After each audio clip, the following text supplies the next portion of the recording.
अब भारत के छात्रों को क्या करना चाहिए? भारत के जितने भी छात्र मुझे सुन रहे हैं, उनको बस एक ही काम करना है, नजरअंदाज करना। अगर कोई कोचिंग वाला तुम्हारी समस्या को उठा नहीं पा रहा है, वो बड़े प्लेटफॉर्म का प्रयोग तुम्हारी आवाज उठाने में नहीं कर रहा है, डर रहा है कि अगर इनकी आवाज उठाऊंगा तो मेरा प्लेटफॉर्म सरकार की नजरों में आ जाएगा, सरकार मुझे परेशान करेगी, जो कि सच बात है। ऐसे डरपोक लोगों को, ऐसे डरपोक अध्यापकों को अपना गुरु मत बनाइए, ऐसे कोचिंग वालों को नजरअंदाज कर दो। उन लोगों को अपना गुरु बनाओ जो सच में तुम्हारे साथ खड़े थे। मैंने देखा है यूपी पुलिस के पेपर में उत्तर प्रदेश के कई बड़े कोचिंग के संस्थान के अध्यापक जमीन पर बच्चों के साथ खड़े थे। ऐसे अध्यापकों को मेरा नमन है। यही असली गुरु हैं जो तुम्हारे मुसीबत में तुम्हारे साथ खड़े हैं। ऐसे लोगों का सम्मान करो, ऐसे लोगों को फॉलो करो। बहरूपियों के, बहरूपियों टीचरों को नहीं मानना है। अगर आप उनको मानोगे तो इसी तरह तुम्हारी जिंदगी बर्बाद होती रहेगी।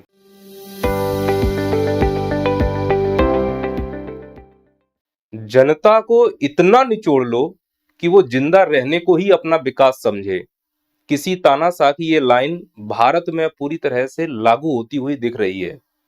भारत की ये जनता, चाहे वो छात्र हो, युवा हो, महिला हो, इतनी प्रताड़ित हो चुकी है कि अब अगर कोई सरकार ऐसे निर्णय भी लेती है जिसमें सरकार पूरी तरह से विफल थी, सरकार उस विफलता को ऐसे प्रदर्शित करती है कि देखो ये तुम्हारे भले के लिए ही कर रहे हैं। जैसे अभी उत्तर प्रदेश पर लीक हुआ, सिस्टम पूरी तरह से फेल है। जिन युवाओं ने फॉर्म भरे थे उनकी जिंदगियां दांव पर लगी हुई हैं। वो अपना समय बर्बाद कर रहे हैं इस सरकारी एग्जाम में जो पारदर्शी है ही नहीं। बैक डोर से एंट्री हो रही है लोगों की। 15-15 लाख रुपए दो और उत्तर प्रदेश पुलिस की वर्दी ले लो। और जब पेपर लीक हुआ तो पहले तो सरकार मानने को तैयार ही नहीं है कि पेपर लीक हुआ है। पुलिस विभाग मानने को तैयार नहीं है कि पेपर लीक हुआ है। और जब पेपर लीक की खबर पूरी तरह से स्पष्ट हो गई, तब सरकार ये बोल रही है कि हम इस पेपर को दोबारा कराएंगे। कहानी को समझने का प्रयास करो। पहले पेपर लीक होगा, बिना सिस्टम के रजामंदी के ये नहीं हो सकता। कोई बाहर का व्यक्ति आकर पेपर लीक नहीं करा सकता। अब चूंकि पेपर लीक में एक पूरा सिस्टम काम करता है, अगर कोई बात बाहर निकल गई तो पूरे सिस्टम पर ब्लेम आएगा। तो जो पेपर लीक हुआ है उसको ढकने का हर संभव प्रयास ये है कि मना कर दो पेपर लीक नहीं हुआ है। और इसमें पूरी तरह से सहयोग करते हैं वो लोग जिनको इसमें फायदा होने वाला है, खासकर न्यूज चैनल वाले। वो ये बात कभी नहीं दिखाएंगे पूरी स्पष्टता के साथ कि पेपर लीक हुआ है या नहीं। आप किसी भी अखबार को उठाकर देख लीजिए, जब पेपर लीक की खबर चल रही थी तो फ्रंट पेज पर राजनेताओं के फोटो आ रहे होंगे, फ्रंट पेज पर ऐसी खबरें आ रही होंगी जिनका युवा और किसानों से कोई संबंध नहीं, और पेपर लीक की घटना को किसी कोने में दबा दिया गया होगा। और जैसे ही पेपर लीक पुष्टि हुआ, सरकार ने स्वीकार कर लिया कि पेपर लीक हुआ है, हम वापस से एग्जाम कराएंगे, तो तुम देखो अखबारों के फ्रंट पेज पर वो तुमको खबर दिख रही है। इनको केवल खबर को बनाना आता है, तुम्हारे साथ खड़ा होना नहीं आता है। भारत के युवाओं के साथ, भारत के किसानों के साथ, भारत की महिलाओं के साथ ये जो हमारे लोकतंत्र का चौथा स्तंभ है वो खड़ा है ही नहीं। तो दुख इस बात का लगता है कि पहले पेपर को लीक कराओ, फिर उस पेपर को लीक कराने की पुष्टि को स्वीकार करो, और जब स्वीकार हो जाए तो उसको तुम री एग्जाम कराने का दावा कर दो कि हम इस पेपर को पुनः कराएंगे। और राजनेता कहते हैं कि भारत के युवा, खासकर उत्तर प्रदेश के युवा नशे में हैं, काशी के युवा नशेड़ी हैं, ऐसे हमारे राजनेता कहते घूम रहे हैं सभी पार्टियों के। वो सही कह रहे हैं कि भारत का युवा सच में नशे में है, खासकर उत्तर प्रदेश का। वो से समझ में नहीं आ रहा है कि हमारे साथ क्या अच्छा हो रहा है, क्या बुरा हो रहा है। उत्तर प्रदेश पुलिस का पेपर लीक हुआ है, तो पेपर लीक को जब पुनः एग्जाम कराने की बात की गई तो यहाँ पर युवा डांस कर रहे हैं, खुशी मना रहे हैं कि फिर से पेपर होगा, फिर से पेपर होगा।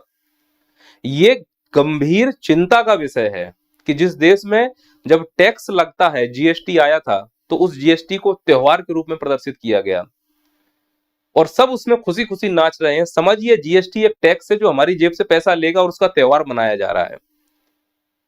यूपी पुलिस का पेपर लीक हुआ, उसके लिए आप लोगों ने आंदोलन किया, लाठियां खाई, हो हल्ला किया, सरकार को लगा कि हम घिर रहे हैं, तब सरकार ने तुम्हारी बात मानी। और जब सरकार ने तुम्हारी बात मानी, तुम इतनी पीड़ा से गुजरे हो, तो तुमको लग रहा है कि यह मेरी जीत है, यानी पेपर फिर से होगा। जबकि प्रश्न यह उठना चाहिए था कि यह पेपर लीक क्यों हुआ है। और ऐसा नहीं है कि उत्तर प्रदेश में पहली बार पेपर लीक हुआ है, इससे पहले भी लीक होते रहे हैं। पर प्रश्न उठे किससे, किससे प्रश्न पूछे? सीधी सी बात है, चुनाव में जो हमारे पैर पकड़ने आते हैं, हमारे जनप्रतिनिधि, विधायक हो, पार्षद हो, सांसद हो, कोई भी हो, क्या फर्क पड़ता है? चुनाव के समय सब हमारे पैर छूते हुए दिखेंगे तुमको, कितना भी बड़ा व्यक्ति हो। और जब तुम्हारे साथ कोई घटना होती है, पेपर लीक हुआ हो, या किसानों की बात नहीं मान रहे हो, या महिलाओं के साथ कुछ दुर्व्यवहार हुआ हो, एसटी एससी के साथ दुर्व्यवहार हुआ हो, तो ज्यादा ऊंची आवाज नहीं उठानी है, धरने नहीं करने हैं, सड़क पर जाम नहीं लगाना है, केवल उस जनप्रतिनिधि के घर में चले जाओ जहां वो विधायक, पार्षद, सांसद रह रहा हो। चुनाव के समय वो तुम्हारे पैर पकड़ रहा है, तुम उसकी कॉलर पकड़ो कि तुमको इसलिए चुना है कि तुम मेरी आवाज उठाओ। हम सड़क पर धरना करने के लिए नहीं बैठे हैं, तुम हमारे सेवक हो, हमने तुमको वोट दिया इसलिए क्योंकि हमें तकलीफ ना हो। पर उल्टा सिस्टम चल रहा है कि जिनको हमने चुना है वो अय्यासी कर रहे हैं, कभी जिले के अंदर रहते ही नहीं है। हमें दो दो काम करना पड़ता है कि हम उन अय्यासों को चुन रहे हैं और वो अय्यासी काट रहे हैं, और वही हमारे लिए कानून बना रहे हैं और हमारी बातें भी नहीं सुन रहे हैं, और पेपर लीक होने की घटनाओं को रोक भी नहीं पा रहे हैं। तो भी मैं कहता हूं कि भारत में जनसंख्या बढ़ रही है, उसमें जो मंद बुद्धियों की संख्या बढ़ रही है, उनको मैं चुलगौजा कहता हूं। चुलगौजा जो गधों को अपना पूर्वज मानते हैं, उनको समझ में नहीं आ रहा कि हमारे साथ क्या गलत क्या सही हो रहा है।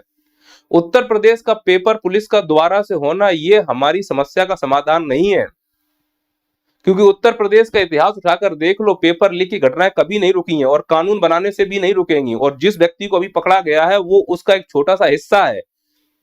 जो भी पेपर लीक की घटनाएं होती हैं वो सिस्टम के जाने बिना नहीं हो सकती, उसका हिस्सा किसी ना किसी के पास जाता होगा, लेकिन कलई खुलेगी तो सब सामने आएंगे। अरे जिनके ऊपर सामने प्रत्यक्ष आरोप लग रहे हैं उनका कोई कुछ नहीं कर पा रहा है इस सिस्टम में, तो जो सामने आई नहीं उनका तुम क्या बिगाड़ लोगे? उत्तर प्रदेश में देख लो, पेपर घटनाएं मायावती की सरकार में हुई है, सपा की सरकार में हुई है, बीजेपी की सरकार में हुई है। 2017 में इंस्पेक्टर की भर्ती हुई थी, पेपर लीक हो गया।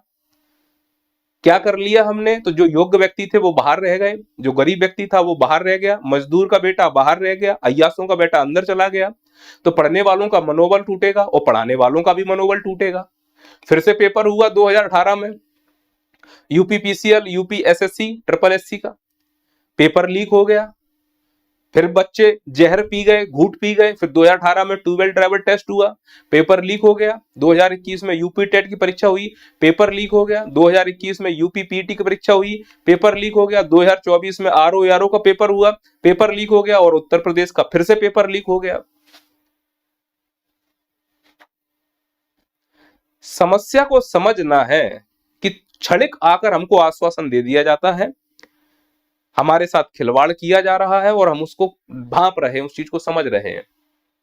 अब दोबारा परीक्षा को लेकर तैयारी हो रही है, सरकार इसमें पूरी तरह से लगी हुई है। तो सर इसमें निष्कर्ष क्या निकालना चाह रहे हो? अच्छी बात है, दोबारा पेपर हो रहा है, बच्चों से बोलूंगा अच्छे से तैयारी करो, लेकिन मैं यहाँ पे कुछ बातें बोलना चाह रहा हूं। छात्रों को क्या करना चाहिए? अब मैं चाहता हूं, छात्रों से निवेदन करना चाह रहा हूं कि छात्रों को अब नजरअंदाज करने की पॉलिसी अपनानी चाहिए। जितने भी छात्र मुझे सुन रहे हैं, अब मैं आपसे निवेदन करूंगा कि आप नजरअंदाज करना शुरू कर दें। आपको आपके अधिकार तब मिलेंगे जब आप लोगों को, चीजों को नजरअंदाज करना शुरू करें। किनको नजरअंदाज करना है? सबसे पहले ऐसे कोचिंग वालों को जो तुम्हारी मुसीबत के समय तुम्हारे साथ खड़े ही नहीं होते, ऐसे कोचिंग वालों को पहले नजरअंदाज करो। बड़े बड़े नाम हो गए हैं, बड़े बड़े प्लेटफॉर्म बना लिए हैं। जब आप लोग मुसीबत में होते हो, जब आप लोग धरना कर रहे होते हो, चाहे वो आरआरबी, एएलपी की भर्ती के लिए धरना हो, तुम्हारी पोस्ट की वैकेंसी बढ़ाने की बात हो, किसी भी बड़े प्लेटफॉर्म ने दम से तुम्हारी बात उठाई नहीं, और जो तुम्हारे दम से बात उठा रहा है, समझ लेना वही तुम्हारा असली गुरु है। उसके पास जाओ और उससे शिक्षा ग्रहण करो, वो तुम्हारा भला चाह रहा है। फिर वो चाहे एमपीपीएससी पेपर लीक हो, राजस्थान में पेपर लीक हो, मध्य प्रदेश में पटवारी घोटाला हो, जो भी तुम्हारी जो भी आवाज उठा रहा है, जैसे अभी उत्तर प्रदेश पुलिस के लिए आवाज उठाई है जिन जिन अध्यापकों ने, वो जमीन पर आए हैं तुम्हारे लिए, वो धरने पर बैठे हैं तुम्हारे साथ, उनको सरकार ने जेल में डालने का भी दिया है और सरकार ने कहा है कि अगर तुम बच्चों के साथ आओगे तो इसके जिम्मेदार तुम होगे। फिर भी ऐसे शिक्षकों को मैं नमन करता हूं जो यूपी के बच्चों के साथ ग्राउंड पर काम कर रहे थे। ऐसे गुरुओं को कभी साथ मत छोड़ना, समझ जाना वो आपका सच में भला चाहते हैं। चूंकि उन गुरुओं की भी आजीविका है, तो आपसे वो इतनी भी फीस नहीं वसूलेंगे कि आप अफोर्ड ना कर पाओ। 400, 500, 300, 800 रुपए ऐसे पढ़ा रहे हैं सभी लोग, तो उनका भी घर का खर्च चल रहा है और वो आपके लिए भी शिक्षा का काम कर रहे हैं। और सबसे बड़ी बात है, वो आपके मुसीबत में खड़े हैं। अपने सच्चे गुरुओं को कभी मत छोड़ना। और मैंने देखा है कई यूपी के ऐसे टीचर हैं जिन्होंने सच में बच्चों का साथ दिया है, उन सभी अध्यापकों को मेरा नमन है। और किसको नजरअंदाज करना है? न्यूज चैनल को, ऐसे अखबार जो तुम्हारी बातों को उस समय नहीं उठा रहे हैं जब उठाना चाहिए, और ऐसे न्यूज चैनल जो तुम्हारी बातों को उठा सकते थे नहीं उठा पाए, या ऐसे कोई मोटिवेशनल स्पीकर जो केवल तुमको मनोबल देने के लिए खड़े होते हैं, जब तुम्हारी जरूरत पड़े तो वो तुम्हारी आवाज ना उठाएं, ऐसे लोगों को नजरअंदाज करना शुरू कर दो। और तीसरा, उस जनप्रतिनिधि को, विधायक को, पार्षद को, सांसद को, जो सिर्फ चुनाव के समय, वोट मांगने के समय तुम्हारे दरवाजे पर तुम्हारे पैर छूने आता है, नजरअंदाज कर दो ऐसे लोगों को। जब आप ये नजरअंदाज करने की कला सीख जाएंगे तो आप यकीन मानो आपको इस प्रकार से धरने करने की जरूरत नहीं पड़ेगी, इस प्रकार से आवाज उठाने की जरूरत नहीं पड़ेगी, लाठियां खाने की जरूरत नहीं पड़ेगी, बार बार वैकेंसी बढ़ाने की मांग नहीं करनी पड़ेगी, टाइम से रिजल्ट देने की मांग नहीं करनी पड़ेगी, इस प्रकार से पेपर लीक होने का डर नहीं रहेगा। पर हम लोग ऐसा करते नहीं है, नहीं करेंगे तो उसका परिणाम ऐसे ही भुगतना पड़ेगा।